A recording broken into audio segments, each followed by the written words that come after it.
So when I got to the end of my presentation, I looked at them and I said, right now I want to talk to you about Dr. Howard Thurman, who was one of the mentors of Dr. Martin Luther King Jr. and Albert Schweitzer and Mahatma Gandhi. And when I was diagnosed with prostate cancer and my PSA was 2,400, I was pondering about my life. Am I going to beat this? And I was reading his words for comfort. And he said, the ideal situation for a man or woman to die is to have family members praying with them as they cross over. But imagine, if you will, being on your deathbed and standing around your bed, the ghost of the dreams, the ideas, the abilities given to you by life, but you, for whatever reason, you never pursued those dreams. You never acted on those ideas. You never used those gifts. And there they are looking at you with large angry eyes saying, we came to you. And only you could have given us life. And now we must die with you forever. And the question is, if you died today, what dreams, what ideas, what gifts will die with you? I encourage people to read at a minimum of 30 to 40 pages of something positive every day to program your mind, and all of us can do that. We can go to the library and check out books. When I think about Og Mandino, who wrote The Greatest Salesman in the World, he was on the verge of committing suicide. Went to the library, read the book Think and Grow Rich, and his life turned around. So reading and programming ourselves, the reason that most people should do that, psychologists say that 86% of our self-talk is negative, and it goes undetected by the conscious mind. That's why we're taught, be ye not conformed to this world, be ye transformed by the renewing of your mind. Listen to recordings and things that are positive. Go on YouTube and find things that will begin to empower you. And minimize the distractions in your life. We have so many distractions. The weapons of mass distractions cause most people not to begin to live their lives from the inside out, but from the outside in. You know, there's an African proverb that said, if there's no enemy within, the enemy outside can do us no harm. Shakespeare said the forte of Brutus is not in our stars, but in ourselves, and we are underlings. So you have to program yourself, or your mind will be programmed. The other thing is that have goals that's beyond your comfort zone, because in order to do something you've never done, you've got to become someone you've never been. You've got to become a risk taker. Viscott said, if you're not willing to risk, you can't grow. And if you can't grow, you can't become your best. And if you can't become your best, you can't be happy. And if you can't be happy, then what else is there? And the other thing is, upgrade your relationships. You earn within $2,000 to $3,000 of your closest friends. You've got to look at the people in your life and ask, what is this relationship doing to me? There are many people, because of the toxic, negative, energy-draining people in their lives, they will never be successful, because those toxic relationships will compromise their power. There's a new term in psychology, in psychiatry, called relational illness. There's some people that can make you sick. Now, some people might say, Les, can we change you? No. It's a full-time job changing yourself. And there's some people that's so negative, they can walk into a dark room and begin to develop. They did a study of some top achievers and successful people around the world, and they wanted to find out what was the common denominator among them that enabled them to reach their goals.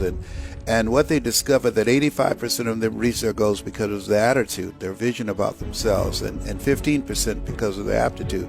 So school, as you know, has been focused on reading, writing, and arithmetic. It does not consider critical thinking and the conceptual education, and it does not help young people begin to mold a vision of themselves that will allow them to be an asset to our society rather than a liability. So one of the worst things that you can do is provide an environment and get people to buy in a lie about themselves and cause them to live a small life as opposed to a life of achievement, because the culture is designed to hold us back.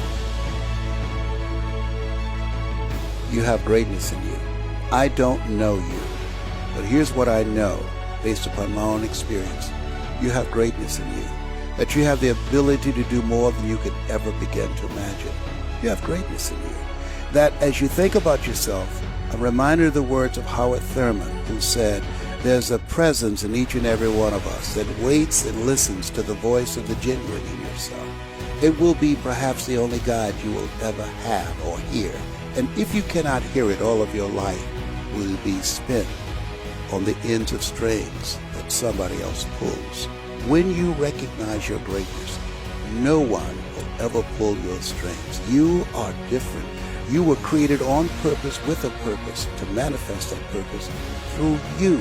You were made in the likeness and image of God and been given authority and dominion over everything on the face of the earth. But you will never exercise authority and dominion over your life until you exercise authority and dominion over what you are not. Most people go through life living the lie that has been told about them.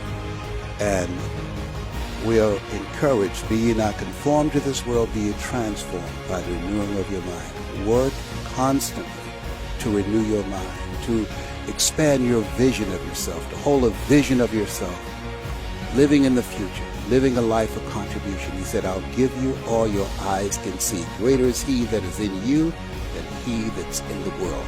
There's something in you that's greater than your circumstances. There's something in you that's greater than the adversities that you're facing. Life is just like Forrest Gump said, a box of chocolates. You never know what you're going to get. In life, you're either in a problem, just left one, or headed toward one. You have greatness in you. That's my story, and I'm sticking to it. When did you start to believe in yourself? Or was someone... My mother was working for a very wealthy family. She worked for wealthy families on Miami Beach. And I remember Mrs. Swiderski. She cooked for these families, and we ate the food left over from the families that she cooked for. She kept their children, and we wore the hand-me-down clothes of the children that she worked for. And when I had the assignment of cleaning Mr. Swiderski's office and shining his shoes, and he was listening to various motivational recordings. This is reel to reel. This is before 8-track and before cassettes. And those words, I had no idea while I was shining his shoes, listening to people like Jim Rohn. When the end comes for you, let it find you conquering a new mountain, not sliding down an old one. People like Zig Ziglar, if you give enough people what they want, they will give you what you want. Listening to some of the words of Winston Churchill, the truth is incontrovertible, malice may attack it, ignorance may deride it, but at the end, there it is. And so I had no idea, while shining his shoes, listening to these words, that it began to restructure my vision of myself. And I had an interruption when I was in the 11th grade, because I was in special education from the 4th grade all the way to the 11th grade. And I met a gentleman by the name of Mr. Leroy Washington. I eulogized him last year. They call him the great communicator. And I was in his class waiting on another student. He said, young man, go to the board and work this problem out for me. And I said, I can't do that, sir. And he said, why not? I said, I'm just here to see MacArthur Stevens. I'm not one of your students. He said, go to the board and do what I'm going to give you directions anyhow. And I said, I can't, sir. And the other students started laughing, saying, he's Leslie. He's got a twin brother, Wesley.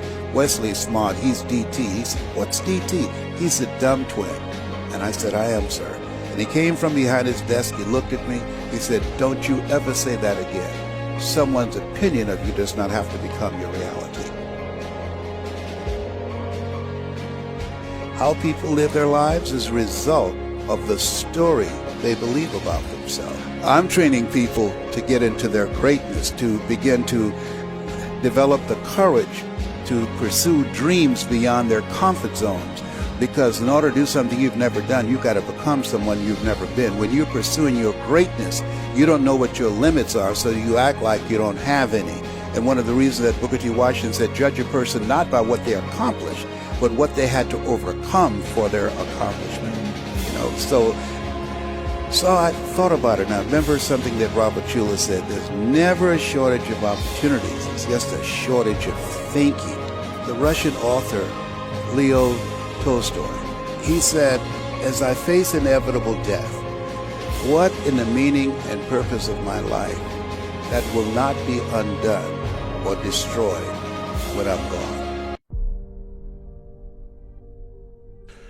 Don't discount yourself. I didn't do what I'm doing now for 14 years because I didn't believe being labeled educable mentally retarded, failing in the 5th grade, put back to the 4th grade, and no college education, that I can compete with people with PhDs and MBAs. And so for 14 years, a lot of people say they have no regrets.